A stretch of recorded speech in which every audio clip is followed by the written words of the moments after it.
Yirmiyahu was a prophet, was a good chaver of mine. Never understood a single word he said, but we helped him to drink his yain. And we always have some mighty fine yain. Singing Simchat Le'olam, Kol HaYiladim now. Simchat to the dagim in the deep blue sea. Simchat to you and me. Yeah. Welcome to the Haftarah Plethora video podcast, where we bring a little joy to the world by talking about prophets like Jeremiah, Isaiah, and Ezekiel. And today, we're going to talk about our old standby, Isaiah, who we have often noted is the prophet we read most frequently. 18 of the 81 different Haftarot are from Isaiah. And after today, we'll have discussed 14 of them. We're getting close to having covered all 81, aren't we? By my count, we still have 23 more to go. But some are not commonly read, such as the Haftarah for the second Shabbat of Hanukkah. And there are also 8 Haftarot with significantly different readings for Ashkenazim and Sfardim. And we've already covered a couple of those, but we'll eventually get there. God willing.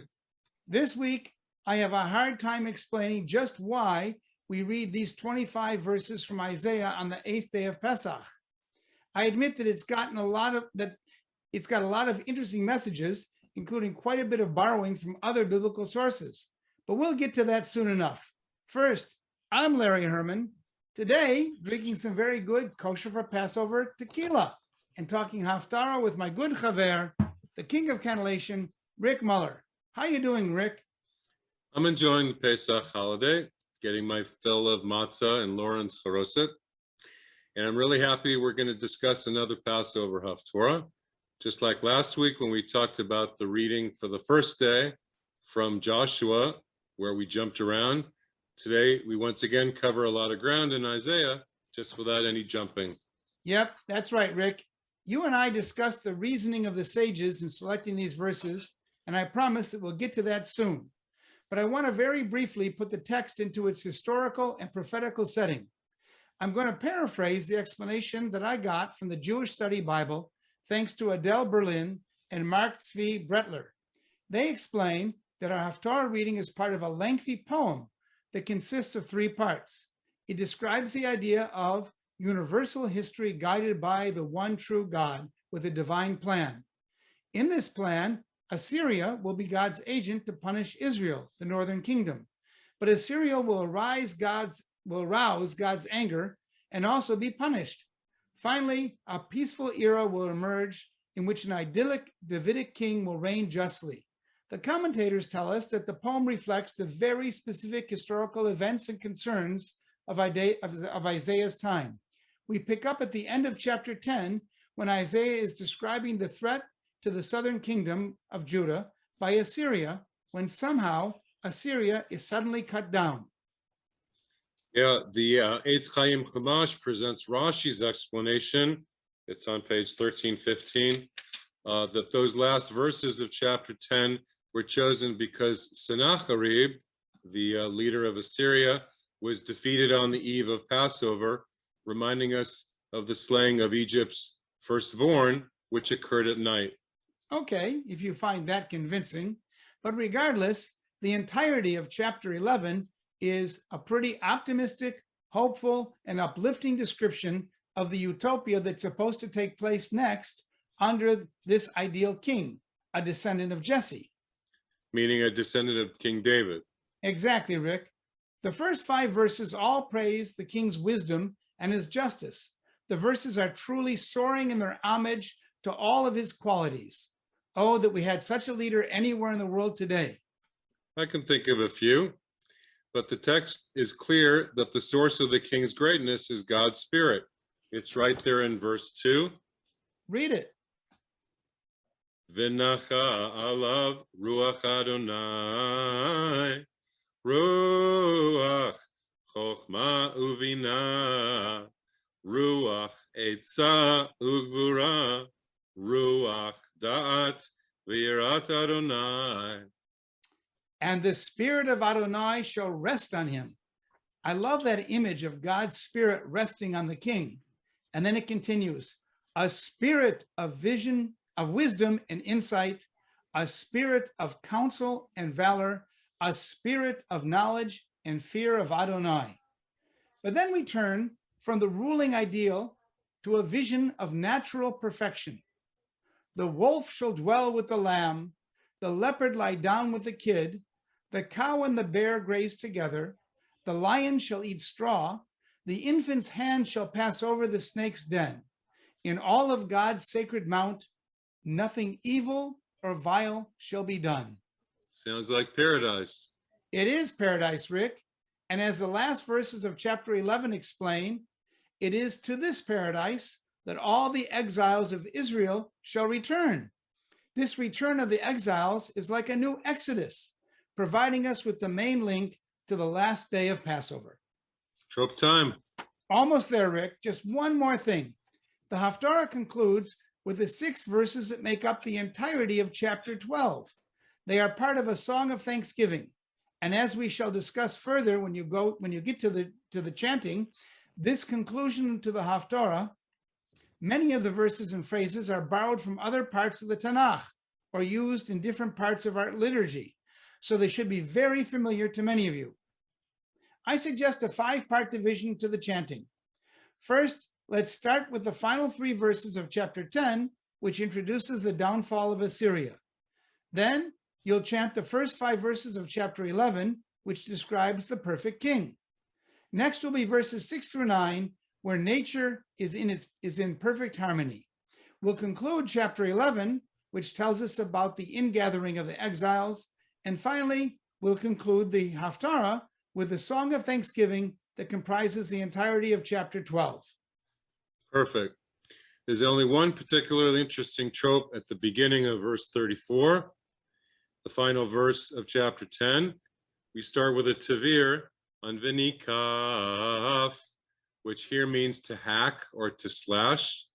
But another verb at the beginning of the Haftarah catches my attention too. Yinofef yado, which there means he shall wave his hand. And perhaps that's a pun on the name Nov, the vet in that name, and the fe in the verb, drawing attention to the similar sound. If Nov is Assyria, then this is a mocking of the fallen empire.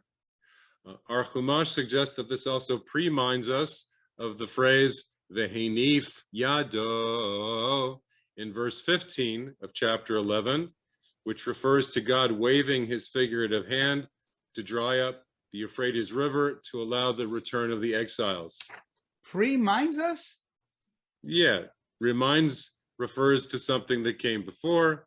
This comes after, so we're pre-minded. Anyway, there are lots of linkages in this Haftarah. I like that.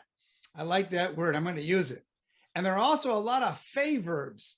I don't know if it's more than usual, but we also have asef in verse 33, which is another way of saying to cut off. Yosef in chapter 11, verse 11. Va'asaf in the next verse, verse 12. And va'afu v'chatef in verse 14.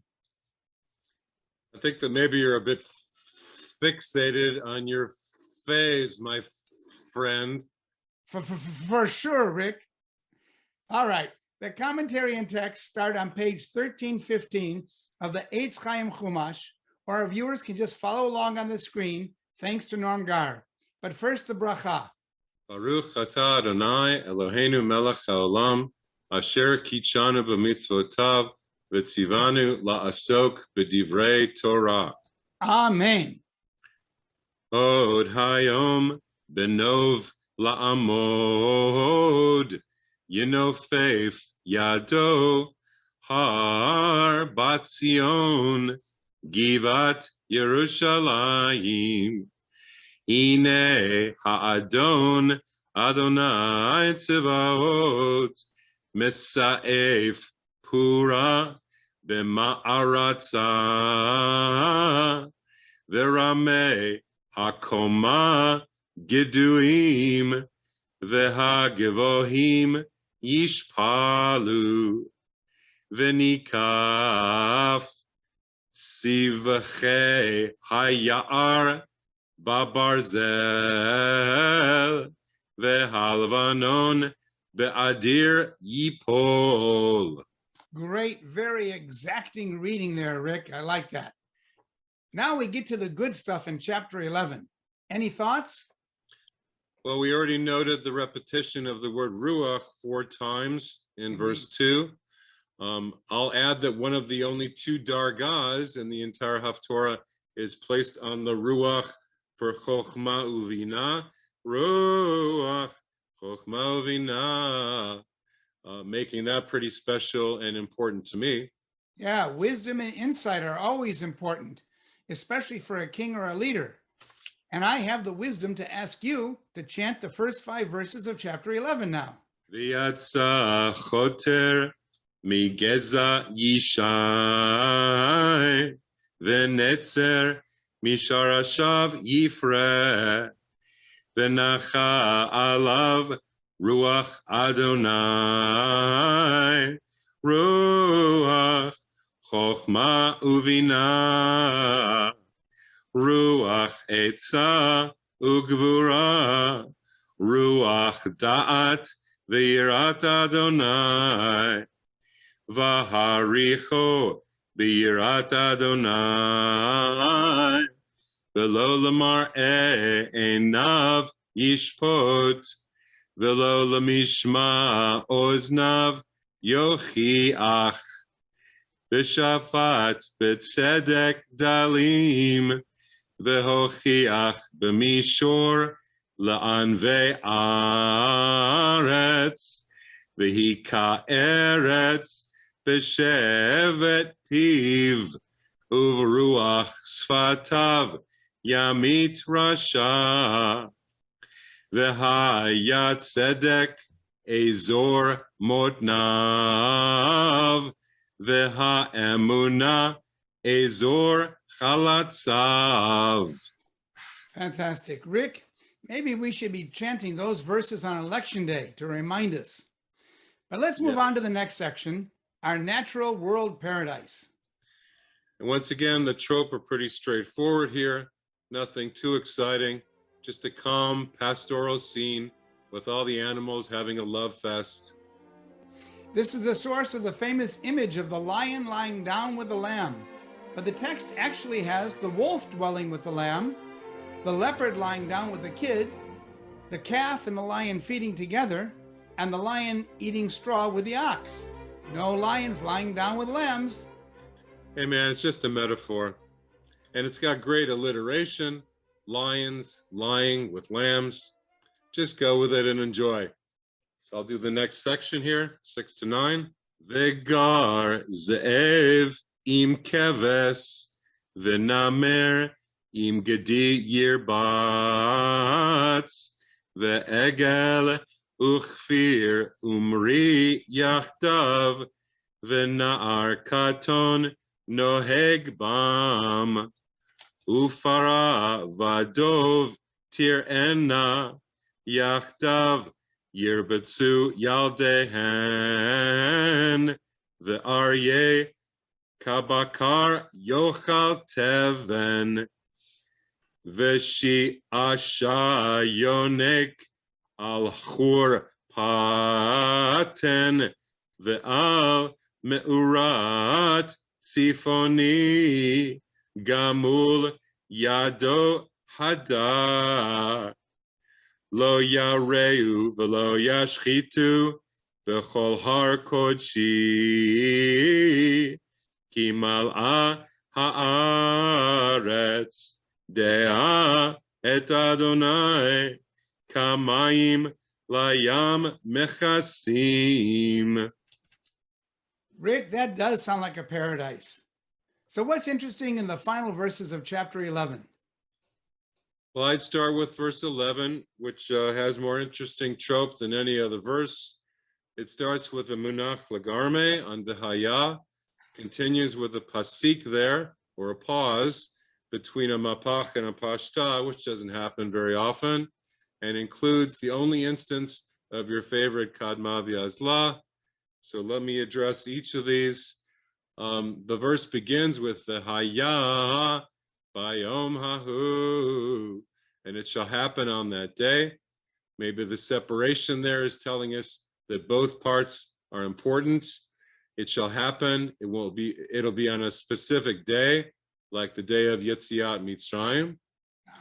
Then we have Yosef Adonai Shenit Yado. Again, note the break between Adonai, Lord or Master, and the word Shenit, which means a second time, but is just translated as again. So if we focus on the second time, the question is, what's the first time? And the answer is obvious. Again, it's Yetziat Mitzrayim. And finally, we have both trope and words to puzzle over in the phrase, Et Sha'ar Amo Asher Yisha'er Me'ashur U'Mitzrayim. So the first part is easy to understand. It's referring to his people's remnant. That's God's people's remnant. But then we have the Talisha Ketana Kadma V'Azla phrase, Asher Yisha'er, again, Me'ashur Me'Mitzrayim, which you tell me that alter translates, that will remain from Assyria and Egypt. Again, referring to the two exiles. So I don't like the JPS translation that separates the Egyptian exile from the Assyrian and groups it with others, Patros, Nubia, Elam, Shinar, Hamat, the coastlands. In my view, this verse makes a very clear connection between the exiles to and returns from both Egypt and Assyria. Thus another reason for reading this Haftarah on Passover. Wow, that was fantastic. What a great explanation. I can only add a note from Alter that supports your point of view. At the time that this was written, both Egypt and Assyria would have been seen as hostile and threatening forces to the Judeans and thus to Isaiah. And let me add in the verse 15, we have another link between the Assyrian exile and Egypt.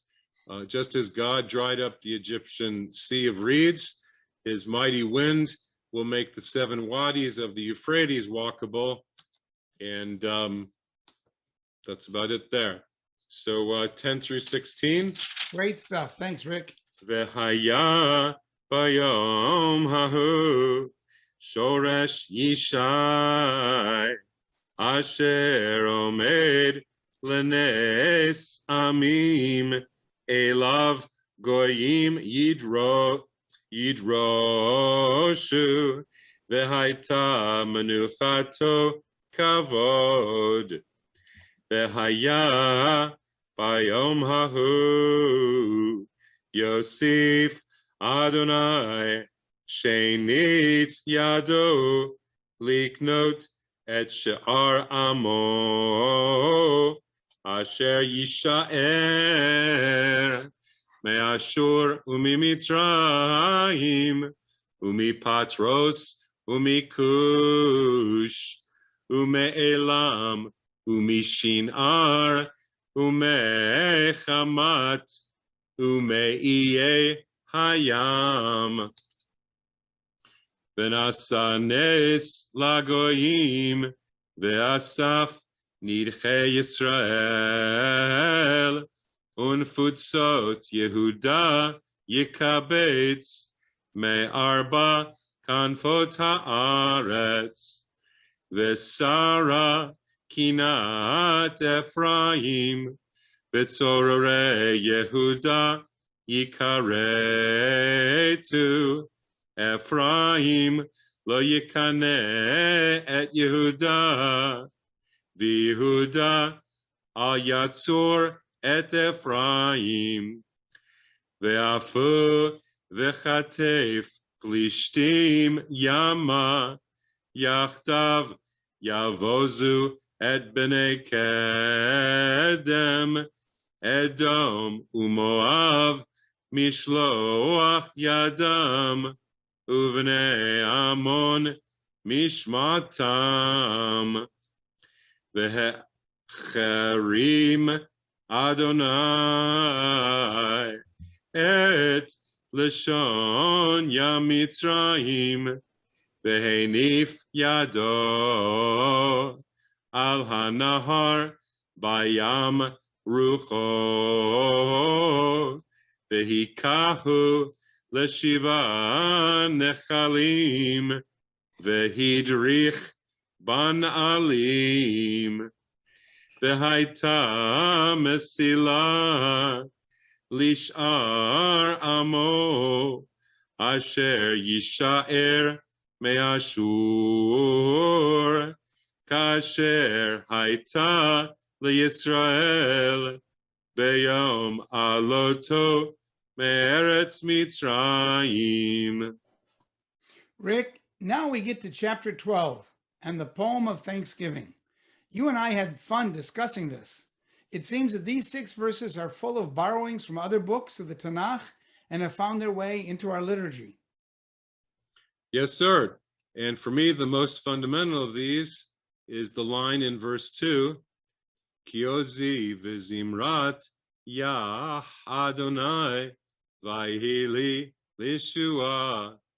Isaiah borrows this almost exactly from Shirat Hayam, the Song of the Sea, with a slight change. So Isaiah knew his Torah. I'm sure that he did. And depending on which you think came first, the Psalms or Isaiah, either he also knew his Psalms or the Psalmster knew his Isaiah. Right, because that line also appears in Psalm 118. And we also find the phrase, Hodu l'Adonai kiru v'shmo, hodiu v'amim alilotav, in verse 4, which comes from, or went to, Psalm 105, and is also included in the daily Pesukim de Zimra. And the fragment, Ki nizgav shemo, in that same verse is also found in Psalm 148. A lot of borrowing and lending. These verses are so powerful and popular that they appear all over the place. But I think the verses that almost everyone will recognize are the entirety of verses 2 and 3, which comprise the first 2 preliminary verses that we recite every single week before Havdalah. A distinction with a difference. Whatever that's supposed to mean. Havdalah, distinction, difference, separation, get it? Right. And I'm separating from this discussion, but let me add that I'm remembering the first Hebrew song and dance that I've ever learned, that verse 3. Ushavtem mayim b'sason mimayne ha-Yeshua. Shavtem mayim b'sason mimayne ha-Yeshua. Mayim, mayim, mayim, mayim. It's great memories every time I hear it. It's not the Haftarah trope, but it makes me happy. Me too, Rick. Make me happy now by joyfully chanting chapter 12.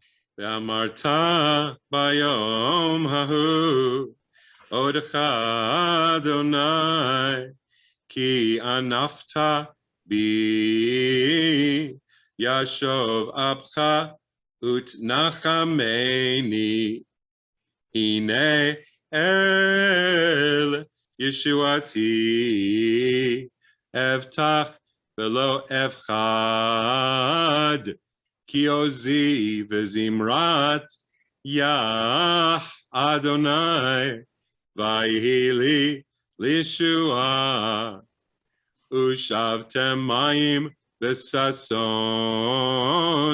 mima'ayne ha-Yeshua v'amartem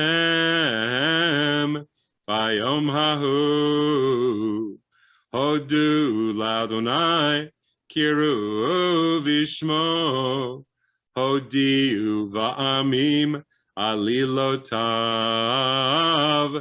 hazakiru ki nisgav shemo zamru Adonai ki geut asa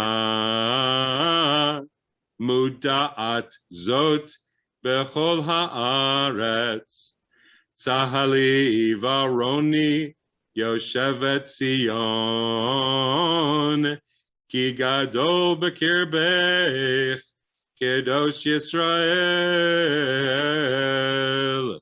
Fantastic, Rick. You know, just in listening to the chanting, there are a dozen other things that it brings to mind that I want to comment on, but we'll let our viewers go. As always, thanks to Norm Gar for all the beautiful graphics, the text, and the editing. Don't forget to write us with your thoughts and comments. Our emails are below. And if you like our Zoomcast, please forward the link to your family and friends. We'll be taking a week off and reprising the Haftarah for Machar Chodesh next week, but we'll be back in 2 weeks with a brand new episode of the Haftarah Plethora for Shabbat Kedoshim. Adding another feather to our Haftarah headdress. An interesting way to put it. Wishing you all a great conclusion to Pesach and Shabbat Shalom. Bye-bye.